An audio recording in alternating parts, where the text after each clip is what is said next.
organic, unpredictable, unknown, lovely, beautiful, a sense of fulfillment. This is part of the pleasures of life and not the chores of life.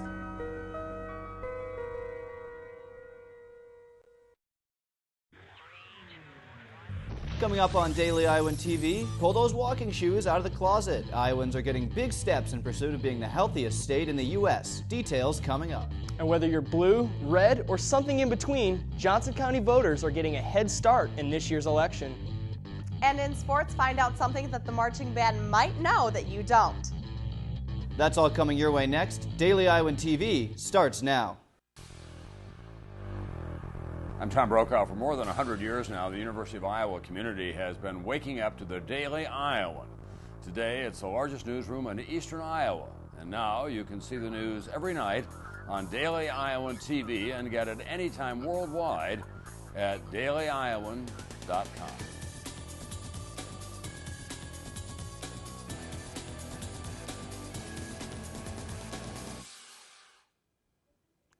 Thanks for tuning in to your Wednesday edition of Daily Iowan TV. I'm Eric Dawn. And I'm Ian Martin. Iowans took time out of their day today to kick off the second annual Healthiest State Walk. Our Daily Iowan TV reporter Alyssa Bergamini was at the scene.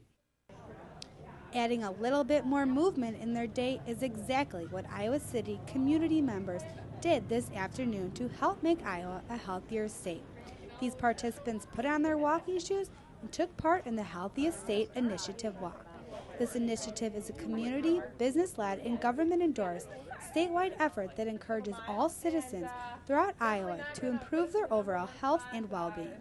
To measure the state's progress, Iowans signed a pledge to do an exercise as simple as walking and to make healthy food choices. In 2010, Iowa Governor Terry Branstad was shocked by the high statistics among Iowans related to teen smoking, obesity, and the overall unhealthy lifestyle. Now, last year, the initiative started to take place, and Iowans have now increased from the 19th healthiest state to now the 16th healthiest state. But in 2012, are Iowans still continuing to make the pledge and promise to become the healthiest nation? I certainly do. I think overall as a nation, we've become healthier recently, especially with Mrs. Obama in the White House. And overall, I feel like as a nation, the sense of awareness about health and nutrition has just multiplied in recent years. The Waterfront Hy-Vee in Iowa City hosted the walk for this year, making it easy for people to buy fresh fruit and veggies and to help Iowa in claiming the #1 spot by 2016. Alyssa Bergamini, Daily Iowan TV. Last year, almost 300,000 Iowans participated in the 1K walk, which bumped up the state's overall ranking. Johnson County voters got a jump on the gun in this year's election. In-person early voting began September 27th. The Johnson County Auditor's Office has already seen an increase in the number of ballots requested compared to the 2008 election. The Auditor's Office received 3,479 absentee ballots from voters as of October 1st. Almost 14,000 absentee ballots have been requested. On October 1st, 2008, 9,262 people had requested ballots. Voters can cast their ballots at a variety of locations, including local elementary schools, churches, and university buildings. There are 34 days left until the election. The Johnson County Auditor's Office will continue keeping track of voting statistics. Still to come on Daily Iowan TV, police are cracking down on pot distribution, and they're calling on locals to help out. And in sports, the basketball season is creeping up on us. Hear about what's behind the black and gold blowout. But first, let's check in with Kara Bimschlager for a look at the local weather. Kara, the leaves are changing colors, but what changes are we seeing in temperatures this week? Thanks, Ian. Today we saw plenty of sunshine in Iowa City. Hopefully you all enjoyed the warmer weather, though, because temperatures are expected to drop this evening. Tomorrow morning we will see 57 degrees and partly cloudy skies. It will be a breezy afternoon with 59 degrees and a 50% chance of rain. For the evening, we will see partly cloudy skies and a high of 52 degrees. And now for a look at your 6-day forecast. The sun is going to stay in hiding for the rest of the week. Friday, we will see partly cloudy skies with temperatures reaching the high 50s. It looks like overcast skies for the weekends with temperatures staying in the mid-50s range. That's all for weather. Back to you guys at the desk. All right, thanks, Kara. And Iowa narcotics officers are cracking down on some pot distribution after recent busts. Now they're asking farmers and hunters to keep a close eye out for large marijuana plots hidden in densely wooded areas. Marijuana plant sites have been recently found in these types of areas where they can be easily hidden. Police say this is a public safety issue, so if you do find a site, leave immediately. It's possible someone may still be there around the site, and it's best to avoid any type of confrontation. Police instruct people who may come across something like this to call your local sheriff's office immediately. A man is accused of choking a patient who was in a hospital bed in Iowa City. 24-year-old Lucas Cooper of Grundy Center was arrested on Tuesday after he allegedly choked a patient at the University of Iowa hospitals and clinics. Police say the patient suffered a neck scratch and a sore throat. Cooper was arrested on suspicion of felony domestic assault strangulation. He is being held in the Johnson County Jail on $15,000 bond. A pet daycare in Iowa City is being charged for animal cruelty and permit violations. Authorities found 7 dogs were being kept outside without shelter in unsanitary conditions. Just a month ago, one of the 10 dogs who was being kept there escaped, but the pet daycare operated by a woman named Deb Danielson at 1104 First Avenue. Most of the dogs there were owned by other people who were paying Danielson for her pet services. Also, the University of Iowa is now taking a closer look at study abroad programs after an Iowa student died on a trip last September. The university is looking into the National Outdoor Leadership School, better known as the NOL program. Last year, UI student and sophomore Tom Plotkin fell to his death while enrolled in the program. He reportedly lost his footing and fell more than 250 feet into a northern Indian river. The program will be temporarily suspended beginning this winter. UI officials said that they will take a careful look at third-party study abroad programs. Israeli forces are on high alert after dozens of armed Syrian men came to the Israeli border.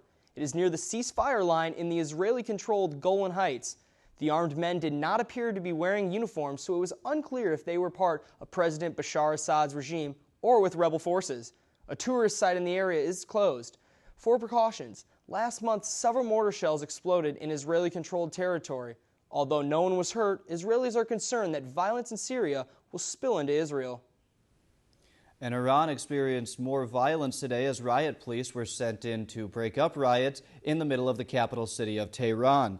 The country's tumbling currency triggered the riots, and some locals now say they don't even know the value of the Iranian currency. 2 boys have been imprisoned after they were allegedly caught defiling the Quran in Cairo. 2 Coptic Christian boys were accused of urinating on pages of the Islamic holy book, according to an Islamic cleric.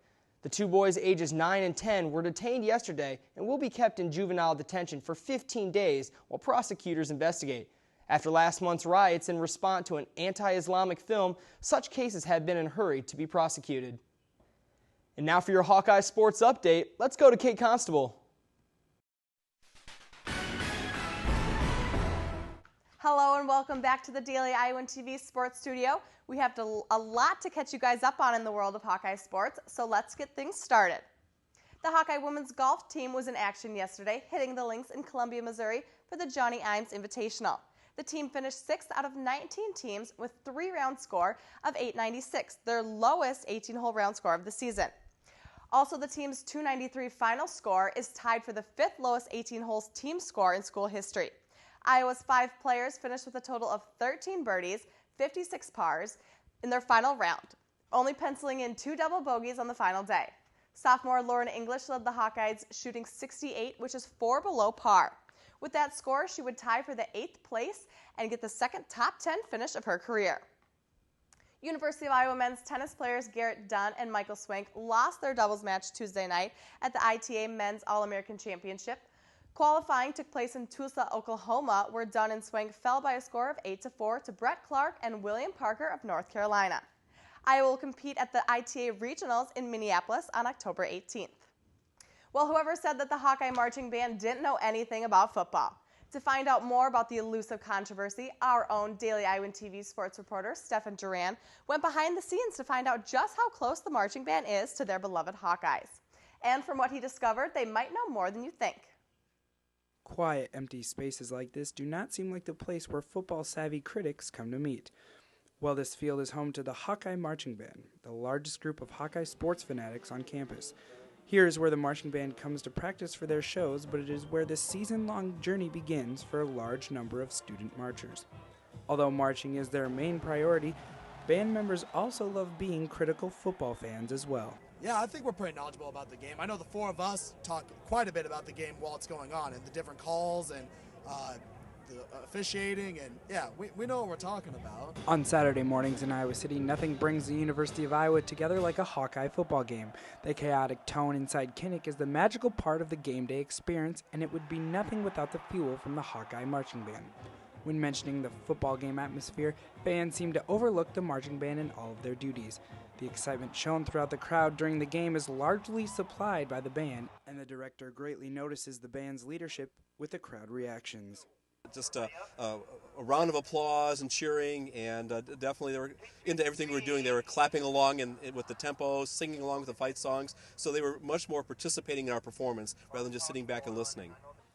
The football team is not the only group spending countless hours preparing for the week's big game.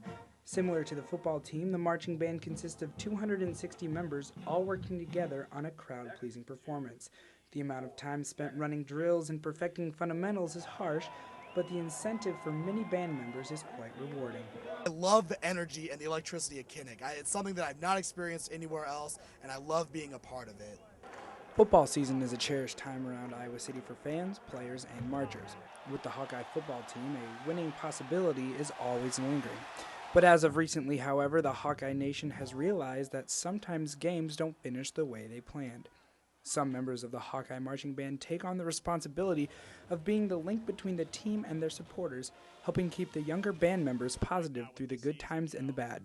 The way that they're able to stay positive, even though we had a rough couple weeks, how they're able to just stay by the Hawks, which I really think is typical of the entire Iowa fan base. With a long season still ahead for the Hawks, many things could still happen. But many Hawkeye band members are hopeful that the football team will give them someplace warm to spend winter break. I don't want to go back to Tempe, so let's go someplace else. Stephen Duran, Daily Iowan TV Sports. The Hawkeyes have an off week this Saturday, but will return to play next weekend at Michigan State. Well, it was announced today that the Hawkeye men's and women's basketball team will make their public debut in a couple of weeks. The Black and Gold Blowout will be on October 19th and feature a women's three-point shootout, as well as a men's dunk contest judged by Roy Marble, Greg Stokes, Luke Recker, and Adam Haluska. The contest will also be followed with a scrimmage by both teams. Prizes include a round-trip airfare for two, as well as a chance to shoot on the court for a $50,000 cash prize. That's all for us here in sports. Back to you at the desk. And only with Daily Iowan TV can you get a sneak peek at Thursday's pages of the Daily Iowan. Read more about the UI's investigation of the Knowles Study Abroad program. And read more about how student health is helping students make colorful choices in the cafeteria. And that's your latest edition of Daily Iowan TV. Be sure to check us out at the same time tomorrow or anytime at dailyiowan.com. Thanks for watching, and have a great night.